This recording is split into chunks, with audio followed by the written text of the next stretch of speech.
Alors, bienvenue sous les tropiques. C'est toujours un privilège pour nous de nous tenir dans la présence de notre Dieu.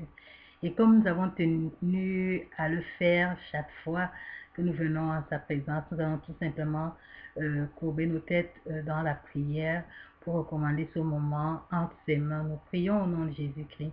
Éternel Dieu des armées, gloire et louange à toi. Merci pour la merveilleuse occasion que tu nous donnes de pouvoir partager ta parole.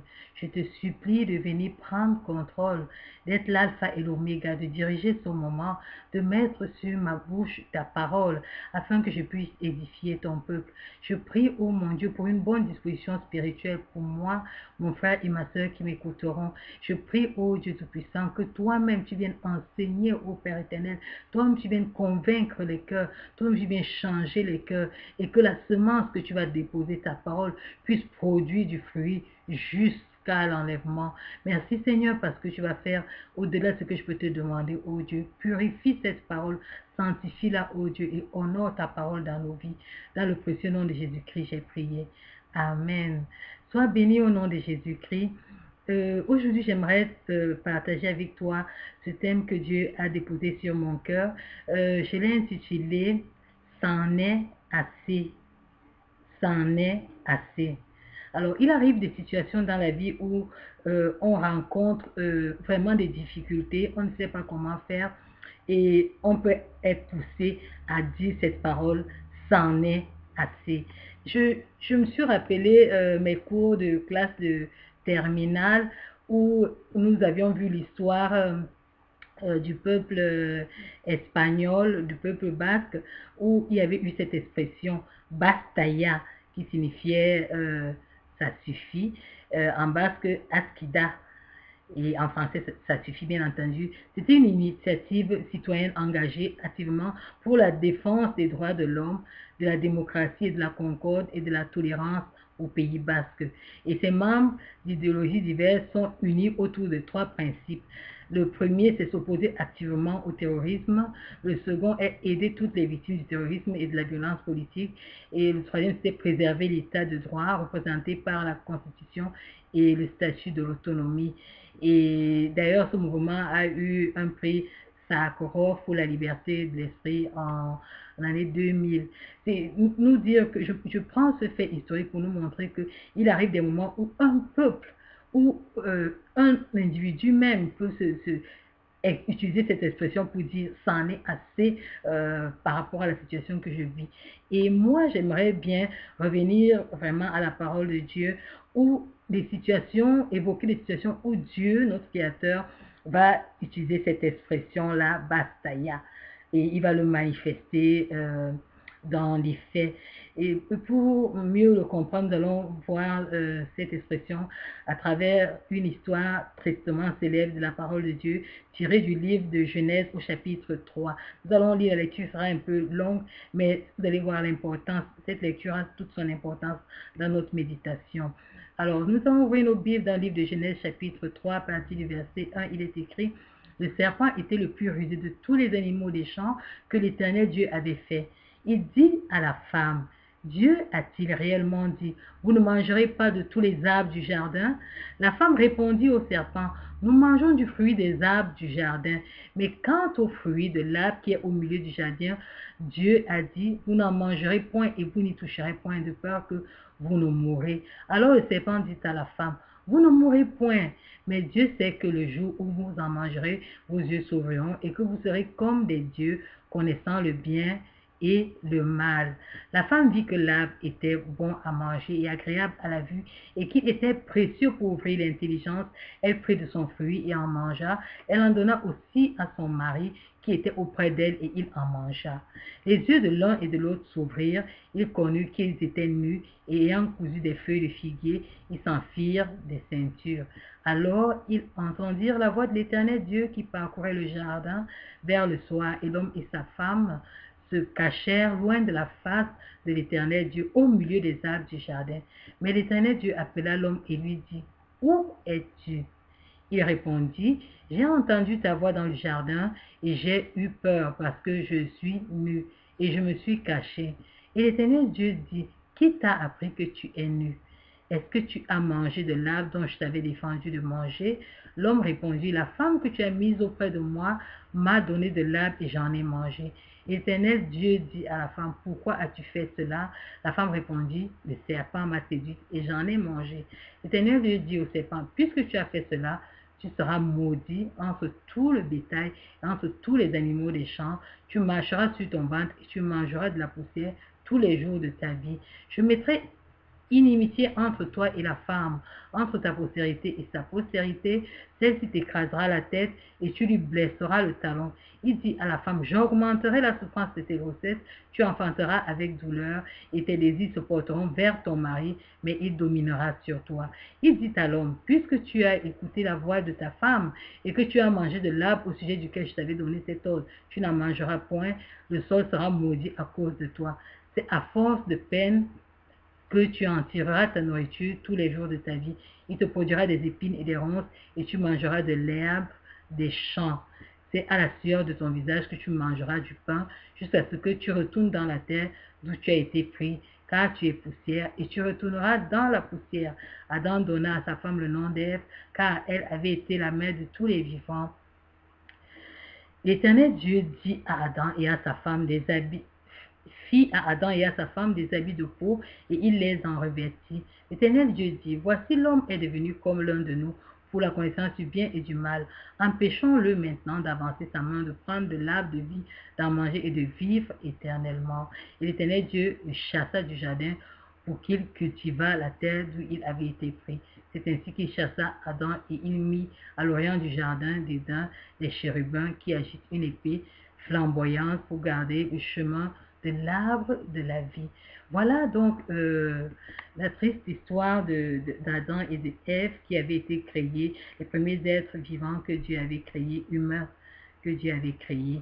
Et donc, il les avait placés au jardin, comme nous avons tout à l'heure lu, et ils ont désobéi à une loi que Dieu avait placée dans le jardin. Et ce que je veux, le passage sur lequel je veux m'appesantir ce soir, c'est l'ange placé à la porte d'entrée du jardin. Et Dieu en avait assez, l'homme avait désobéi, sa créature, toute la création avait été corrompue, à peine créée. Et à peine créée que cette création a été corrompue, il a fallu que Dieu dise, basta, c'en est assez. Et il y avait une petite chose qui était délicate dans toute cette histoire, c'est que l'homme ne devait pas manger l'arbre de la vie éternelle, parce que s'il mangeait l'arbre de la vie, il allait vivre éternellement. Ça veut dire que le péché allait être éternel sur la terre. Et pour empêcher cela, Dieu avait pris des précautions. Il avait placé un ange, des chérubins, qui avait une épée flamboyante et qui empêchait l'entrée dans le jardin. Voilà le contexte de l'histoire que nous venons de lire. Nous voyons une désobéissance et nous voyons un châtiment de Dieu qui tombe, où Dieu dit, c'en est assez. Une situation qui se pourrit, une corruption qui entre dans le monde et qui gâte tous les plans de Dieu, et où Dieu prend position, il dit, c'en est assez. La situation était vraiment alarmante, parce que c'est les premiers êtres vivants qui devaient donner la suite à la vie humaine sur terre. Donc ça faisait une sémence, ils allaient enfanter une semence déjà corrompue. Et nous voyons aussi, j'aimerais nous ramener encore plus en avant dans une époque un peu plus proche de la nôtre, au temps des apôtres, où il y avait quelqu'un qui persécutait les chrétiens. Je parle de Paul. Il avait une conduite vraiment, il persécutait les chrétiens, il tuait certains, il les mettait en prison et tout, croyant faire ce qui était bien. Et jusqu'au jour où Jésus a dit, c'en est assez. Et là, il est descendu pour rencontrer Paul, qui était Saul à l'époque. Dans le livre de Actes, au chapitre 9, versets 4 à 5, il est écrit, il tomba par terre et il entendit une voix qui lui disait, Saul, Saul, pourquoi me persécutes-tu? Il répondit, qui es-tu, Seigneur? Et le Seigneur dit, je suis Jésus que tu persécutes. Il te serait dur de régimber contre les écrions. Tremblant et saisi d'effroi, il dit, Seigneur, que veux-tu que je fasse? Et le Seigneur lui dit, lève-toi, entre dans la ville et on te dira ce que tu dois faire. Vous voyez, il y a des moments où les gens se comportent vraiment avec le Seigneur, se comportent mal devant le Seigneur, il croit que Dieu est un Dieu laxiste parce qu'il est miséricordieux, il va toujours laisser que la situation s'empire, il ne va rien faire. Non, Dieu agit toujours. Et mais ce qui est mauvais, c'est que quand Dieu se lève contre une situation, c'est qu'il y a vraiment un danger, c'est qu'il peut même agir au détriment des personnes qui se lèvent contre lui. Pour Paul, qui est Saul, ici, là, il a eu la grâce parce qu'il croyait faire bien, il croyait servir Dieu. Et c'est pour ça que Jésus s'est révélé à lui et lui a montré quel était le véritable chemin qu'il devait suivre. Mais la même occasion n'a pas été donnée à plusieurs personnes. Si nous voyons par exemple le peuple d'Israël en Égypte, où il était persécuté, où le peuple égyptien, malgré que Dieu les avait intimés l'ordre, malgré les 10 plaies qu'il avait frappé l'Égypte, ce peuple a poursuivi, pourchassé le peuple d'Israël dans le désert pour le tuer. Et là, Dieu s'est levé. Il a vraiment frappé ce peuple-là avec la destruction de la cavalerie égyptienne. Donc, Dieu a des moments où il se lève et il dit, c'en est assez. C'en est assez de la persécution, c'en est assez qu'on se moque de mon peuple, c'en est assez qu'on se moque de ma parole, c'en est assez qu'on se moque de moi. Et si nous ramenons cela à notre vécu quotidien, on se rendra compte que à plus d'une fois, à plus de certains moments, on se comporte mal en pensant qu'on reviendra toujours devant Dieu, en redisant les mêmes prières, en répétant les mêmes péchés et que Dieu ne va rien faire. Dieu n'est pas un Dieu laxiste, Dieu est un Dieu d'ordre, Dieu est un Dieu juste, Dieu est un Dieu qui peut dire c'en est assez et qui peut même punir. Nous avons vu dans le cadre de Uza, qui pourtant connaissait la loi, est parti essayer d'arrêter l'arche pendant que les bœufs étaient en train de couler. Il y avait la loi, il y avait des lévites qui étaient là pour ce service-là. Mais Uza s'est levé, il est allé avancer la main et qu'est-ce qui s'est passé? Uza a perdu sa vie. On ne joue pas avec Dieu. Et quand Dieu rejette un homme, il te rejette véritablement. Quand Dieu t'aime et qu'il te donne la grâce et l'opportunité de te repentir, de venir à lui, saisis cette opportunité-là. Pourquoi je te parle de Bastaya? Parce que il y a des moments où on marche avec le Seigneur, on avance, on croit que Dieu est avec nous, on vit de manière laxiste, on fait tout ce qui nous passe par la tête, on pense que Dieu est un Dieu, oui, de cérémonial, un Dieu, oh, on va venir demander pardon, un Dieu de compromis, un Dieu d'impureté, un peu d'impureté, un peu de sanctification. Dieu est un Dieu saint. La Bible nous dit que sans la sanctification, nous ne pourrons pas voir Dieu. Il dit, nous rechercher la paix et la sanctification. Ça veut dire que lorsque tu marches en tant qu'enfant de Dieu, tu dois te consacrer. Ça veut dire que les situations dans lesquelles tu es en train de vivre, même les situations de péché dans lesquelles tu es en train de t'embourber, le Seigneur te dit, basta ya. Le Seigneur te dit, c'en est assez. Il y a des moments dans la vie, il faut savoir s'arrêter. Tu as avancé, je t'ai regardé mon enfant, je t'ai vu faire n'importe quoi, je t'ai vu faire tout ce qui te plaisait, mais en ce moment, je te dis, ça en est assez. Pendant que tu écoutes ma voix, peut-être que tu es en train de vivre dans une situation qui n'honore pas Dieu. Peut-être que tu es en train de vivre dans une situation même où tu ne vois plus de solution. Je veux te dire qu'il y a aussi le c'en est assez de cette situation grave. Il y a aussi le c'en est assez de la situation où tu es dans la maladie te terrasse, tu es sur un lit et tu ne sais pas comment faire. Il y a eu un homme, peut-être qui a passé plus de 38 ans assis à côté d'un puits. Le puits était un puits de miracle, mais il n'avait pas moyen d'avoir accès à ce miracle-là. Mais le jour où le Seigneur est venu, c'était le jour de son c'en est assez. Et ce jour-là, Jésus lui a dit, ah, lève-toi et prends ton lit et marche. Et cet homme a marché ce jour-là. Je veux te dire, je ne connais pas ta situation. Peut-être pour toi, tu as un blocage sur le plan financier. Tu ne connais pas comment faire. Je veux te dire au son de ma voix que Dieu dit dans ta situation, c'en est assez. Et c'en est assez de cette situation.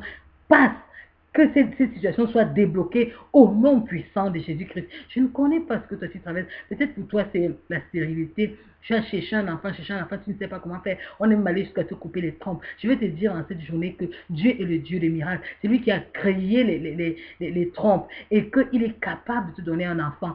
Ça en est assez de ta situation. Si tu vis dans la sanctification, si tu es vraiment une femme mariée et que tu désires un enfant, aujourd'hui au son de ma voix, ça en est assez de ta situation. Dieu vient pour changer aussi cette situation. Je veux te dire, peut-être toi tu cherches Dieu, tu ne connais pas, tu es allé dans toutes les régions du monde, tu ne sais pas qu'il y a un Dieu qui existe. Je veux te dire, si tu écoutes ma voix en cette journée, ça en est assez de cette situation. Il y a un Dieu qui existe, qui a envoyé son Fils. Il y a plus de 2000 ans mourir sur la croix de Golgotha pour te sauver. Et ce Dieu-là, il t'aime, car il t'a tant aimé qu'il a envoyé son Fils unique afin que cela porte ton iniquité et que toi tu aies la vie éternelle. Ça en est assez de la situation où tu te trouves.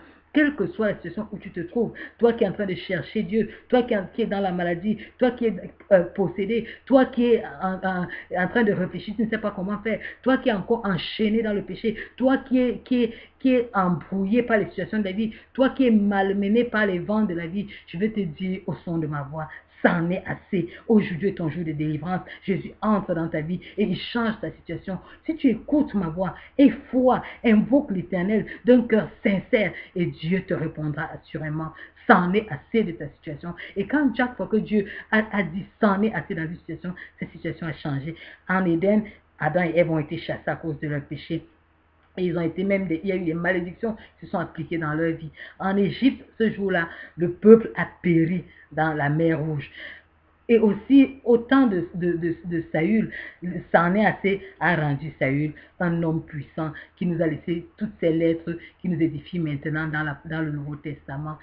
Ton c'en est assez est le jour de délivrance. Ton c'en est assez est le jour où Jésus entre dans ton cœur. Ton c'en est assez est le jour où tu commences à te consacrer à Dieu. Ton c'en est assez est le jour où tu commences à méditer la parole de Dieu. Ton c'en est assez est le jour où tu commences à chercher Dieu. Ton c'en est assez est le jour où tu commences à servir Dieu. Ton c'en est assez est le jour où tu comprends qu'il y a l'enlèvement qui arrive et tu dois être enlevé parce que sinon l'enfer existe et il y aura aussi ceux-là qui iront en enfer parce qu'ils ont refusé de croire en la parole de l'Éternel. Je te prie aujourd'hui, pendant que tu écoutes ma voix, pendant que Dieu sonne le glas dans ta vie pour le s'en assez de ta situation, ne te préoccupe pas seulement de ta situation. Il y a une situation plus grave qui arrive. Cette situation-là, à cette situation-là, tu dois être présent. C'est la situation de l'enlèvement. C'est la situation où Christ viendra chercher ses élus. C'est la situation où les morts ressusciteront et seront enlevés dans les airs avec Jésus-Christ.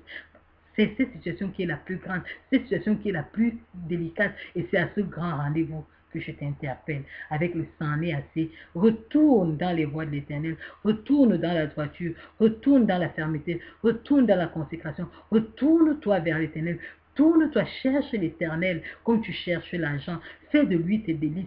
Aime sa parole, aime sa présence, recherche son intimité et tu verras la gloire de Dieu manifester dans ta vie. Voilà le message que je voulais t'apporter avec ce thème, ça en est assez. Nous prions au nom de Jésus-Christ.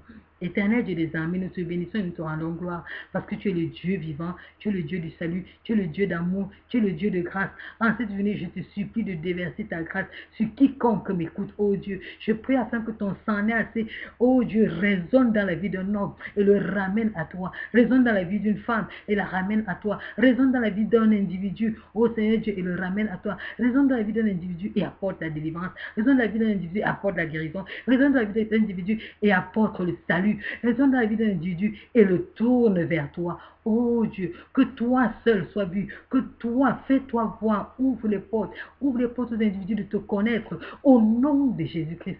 Oh Seigneur, que ça en est assez, résonne dans la vie de quelqu'un. Oh Dieu, ça en est assez, apporte la délivrance dans la vie de quelqu'un au nom puissant de Jésus-Christ. Merci Seigneur parce que tu vas agir. Merci parce que tu vas bénir. Seigneur, j'ai relâché ta parole. Maintenant, accompagne-la par des prodiges, des signes au nom puissant de Jésus-Christ. Merci Père parce que tu fais au-delà de ce que je peux te demander dans le précieux nom de Jésus-Christ. Amen. C'en est assez de ta situation. Tourne-toi vers l'Éternel et marche dans la droiture au nom de Jésus-Christ. Amen.